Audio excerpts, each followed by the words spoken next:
ಶ್ರೀನಾರಾಯಣಾಯ ನಮಃ. ಮಹಾಭಾರತದಲ್ಲಿ ಬರುವ ಎಷ್ಟೋ ವೀರ ಯೋಧರ ಬಗ್ಗೆ ನಾವೆಲ್ಲ ಕೇಳಿದ್ದೇವೆ. ಹಾಗೆ ಕೆಲವು ವೀರ ಪಾತ್ರಗಳನ್ನ ನಿರ್ವಹಿಸದ ಅನ್ಸಂಗ್ ಹೀರೋ ಅಂತ ಹೇಳ್ತಾರಲ್ವಾ, ಹಾಗೆ ಕೆಲವು ಹಾಡದ ಪಾತ್ರಗಳಿವೆ. ಮಹಾಭಾರತ ಕುರುಕ್ಷೇತ್ರ ಯುದ್ಧವನ್ನ ಕೇವಲ ಕೆಲವು ನಿಮಿಷದಲ್ಲಿ ಕೊನೆಗೊಳಿಸಬಲ್ಲ ಯೋಧರ ಬಗ್ಗೆ ನಾನಿವತ್ತು ಮಾತಾಡ್ತಾ ಇದ್ದೀನಿ. ಆಶ್ಚರ್ಯ ಆಗ್ತಾ ಇದೆಯಾ? 18 ದಿನಗಳ ಕಾಲ ನಡೆದ ಕುರುಕ್ಷೇತ್ರ ಯುದ್ಧವನ್ನ ಕೆಲವು ನಿಮಿಷದಲ್ಲಿ ಮುಗಿಸಬಹುದಿತ್ತ? ಹಾಗೆ ಮುಗಿಸಬಲ್ಲ ಯೋಧ ಯಾರು ಅಂತ ಥಿಂಕ್ ಮಾಡ್ತಾ ಇದ್ದೀರಾ? ಹೌದು, ಅಷ್ಟು ಸಾಮರ್ಥ್ಯ ಇರೋ ಪರಮ ವೀರ, ಮಹಾದಾನಿ, ಮಹಾವಿಷ್ಣುವಿನ ವಿಶ್ವರೂಪ ದರ್ಶನವನ್ನ ನೋಡಿದಂತಹ ಬಾರ್ಬರಿಕರ ಬಗ್ಗೆ ನಾನಿವತ್ತು ಈ ಎಪಿಸೋಡ್ ನಲ್ಲಿ ಮಾತಾಡ್ತಾ ಇದ್ದೀನಿ. ನಮಸ್ಕಾರ, ನಾನು ನಿಮ್ಮ ಪಾರ್ವಣನಂದ. ಕುರುಕ್ಷೇತ್ರ ಯುದ್ಧ ಪ್ರಾರಂಭ ಆಗೋಕ್ಕೂ ಮೊದಲು ಭಗವಾನ್ ಶ್ರೀಕೃಷ್ಣ ಎಲ್ಲರನ್ನು ಉದ್ದೇಶಿಸಿ ಒಂದು ಕ್ವೆಶ್ಚನ್ ಕೇಳಿಸ್ತಾರೆ. ಈ ಯುದ್ಧಗಳನ್ನ ಎಷ್ಟು ದಿನಗಳ ಮುಗಿಸ್ತೀರಾ ಅಂತ. ಆಗ ಒಬ್ಬೊಬ್ಬ ಯೋಧರು ಒಂದೊಂದು ರೀತಿಯಾಗಿ ಉತ್ತರವನ್ನ ಹೇಳ್ತಾರೆ. ಭೀಷ್ಮ 20 ದಿನ ಅಂತಾರೆ, ದ್ರೋಣಾಚಾರ್ಯ 25, ಕರ್ಣ 24, ಅರ್ಜುನ 28 ಡೇಸ್ ಬೇಕಾಗತ್ತೆ ಅಂತ ಹೇಳ್ತಾರೆ. ಆಗ ಒಬ್ಬ ಯೋಧ ಮಾತ್ರ ಕೆಲವು ನಿಮಿಷ ಅಂತ ಹೇಳ್ತಾರೆ. ಆ ಧ್ವನಿ ಕೇಳಿ ಅಲ್ಲಿರೋ ಎಲ್ರಿಗೂ ಆಶ್ಚರ್ಯ ಆಗತ್ತೆ. ಆಗ ಕೃಷ್ಣ ಅವನನ್ನ ನೀನ್ ಯಾರು ಮತ್ತೆ ಅದು ಹೇಗೆ ಸಾಧ್ಯ ಅಂತ ಪ್ರಶ್ನಿಸ್ತಾರೆ. ಆಗ ಯೋಧ ಹೇಳ್ತಾನೆ, ನಾನು ಬಾರ್ಬರಿಕ, ಭೀಮ ಮತ್ತು ಹಿಡಂಬಿಯ ಮಗನಾದ ಘಟೋತ್ಕಚನ ಮಗ. ಮೌರವಿ ನನ್ನ ತಾಯಿ ಅಂತ ಹೇಳ್ತಾನೆ. ನನ್ನ ತಾಯಿಯಿಂದ ಉತ್ತಮ ಯುದ್ಧ ಕಲೆಗಳನ್ನ ಕಲಿತಿರುವ ಜೊತೆಗೆ ಶಿವನ ಪರಮ ಭಕ್ತ ಆದ ನಾನು ಶಿವನ ಅನುಗ್ರಹದಿಂದ ಅದ್ಭುತ ಆದ 3 ಬಾಣಗಳು ತೊರಗಿದೆ. ಈ 3 ಬಾಣಗಳನ್ನ ಎಷ್ಟು ಬಾರಿ ರೂಪಿಸಬಹುದು. ಒಮ್ಮೆ ಬಿಟ್ಟ ಬಾಣ ತನ್ನ ಗುರಿಯನ್ನ ತಲುಪಿ ಕೆಲಸವನ್ನ ಮುಗಿಸಿ ಪುನಃ ನನ್ನ ಬತ್ತಳಿಗೆ ಬಂದು ಸೇರುತ್ತದೆ. ಈ 3 ಬಾಣಗಳಲ್ಲಿ ಮೊದಲನೇ ಬಾಣವು ನಾನು ನನ್ನ ಸಂಕಲ್ಪಕ್ಕೆ ಅನುಗುಣವಾಗಿ ಯಾರ ಮೇಲೆ ಪ್ರಯೋಗ ಆಗಬೇಕೆಂದು ಗುರುತಿಸುತ್ತದೆ. ಎರಡನೇ ಬಾಣವು ಶತ್ರು ಪಕ್ಷದಲ್ಲಿ ನಾನು ಯಾರನ್ನ ನಾಶ ಮಾಡಲು ಇಚ್ಛಿಸುವುದಿಲ್ಲವೋ ಅವುಗಳನ್ನ ಅದು ಗುರುತು ಮಾಡುತ್ತದೆ. ಮತ್ತು ಮೂರನೇ ಬಾಣವು ಮೊದಲನೇ ಬಾಣ ಗುರುತು ಮಾಡಿದ ವಸ್ತು ವ್ಯಕ್ತಿಗಳನ್ನ ಒಂದೇ ಕ್ಷಣಾರ್ಧದಲ್ಲಿ ನಾಶ ಮಾಡುತ್ತದೆ. ಜೊತೆಗೆ ಎರಡನೇ ಬಾಣ ಗುರುತು ಮಾಡಿದ ಯಾವುದೇ ವಸ್ತು ವ್ಯಕ್ತಿಗೆ ತೊಂದರೆ ಆಗದಂತೆ ಕಾಪಾಡುತ್ತದೆ. ಈ ಎಲ್ಲಾ ಕೆಲಸಗಳು ಕೇವಲ ಹಲವು ನಿಮಿಷದಲ್ಲಿ ನಡೆದು ಹೋಗುತ್ತದೆ. ಆದ್ದರಿಂದ ನನ್ನ ಉತ್ತರ ಯುದ್ಧ ಕಣಗಳಲ್ಲೂ ಹಲವು ನಿಮಿಷಗಳು ಸಾಕು ಅಂತ ಹೇಳ್ತಾನೆ. ಆಗ ಶ್ರೀಕೃಷ್ಣ ಅವನನ್ನ ಇನ್ನಷ್ಟು ಟೆಸ್ಟ್ ಮಾಡ್ಬೇಕು ಅಂತ ಅನ್ಕೊಂತಾನೆ.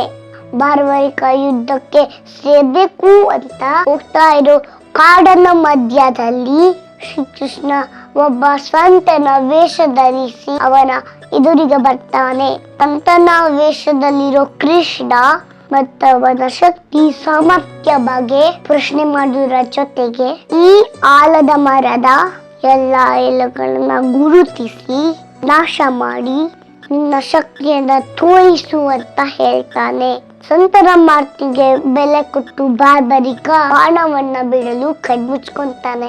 ಆ ಟೈಮಲ್ಲಿ ಶ್ರೀಕೃಷ್ಣ ಒಂದು ಎಲೆಯನ್ನ ತೆಗೆದು ತನ್ನ ಪಾದದ ಅಡಿಯಲ್ಲಿ ಮರೆಮಾಚಿ ಇಡ್ತಾನೆ.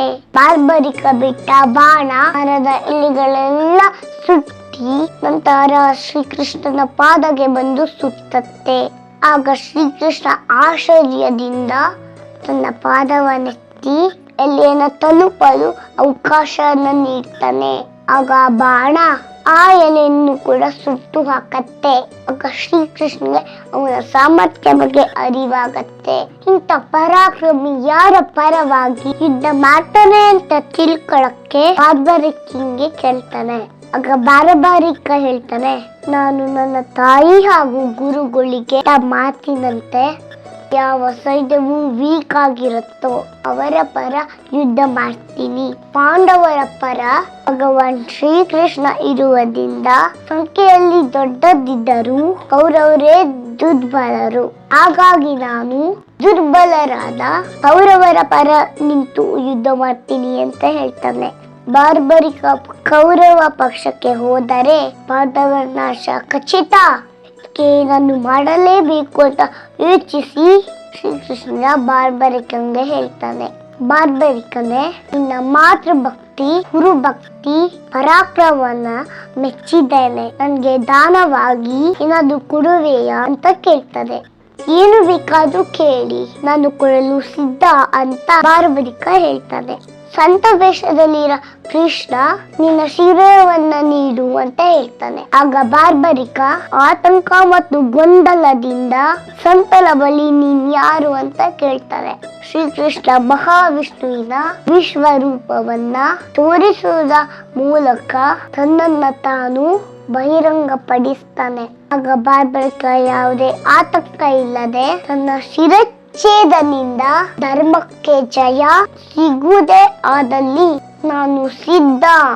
ಆದರೆ ನನ್ನದೊಂದು ಮನವಿ ಇದೆ.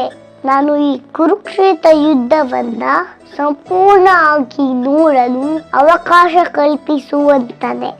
ಆಗ ಶ್ರೀಕೃಷ್ಣ ತಥಾಸ್ತು ಅಂತ ಹರಸಿ ತನ್ನ ಸುದರ್ಶನ ಚಕ್ರದಿಂದ ಅವನ ಶಿರಚ್ಛೇದ ಮಾಡ್ತಾನೆ. ನಂತರ ಬಾರ್ಬರಿಕ ತಲೆಯನ್ನ ಬೆಟ್ಟದ ತುದಿಯಲ್ಲಿ ಇರಿಸಿ ಮಹಾಭಾರತ ಯುದ್ಧಕ್ಕೆ ಸಾಕ್ಷಿಯಾಗುವಂತೆ ಆಗ ಎಲ್ಲವನ್ನು ವೀಕ್ಷಿಸಲು ಅನುವು ಮಾಡಿಕೊಡ್ತಾರೆ.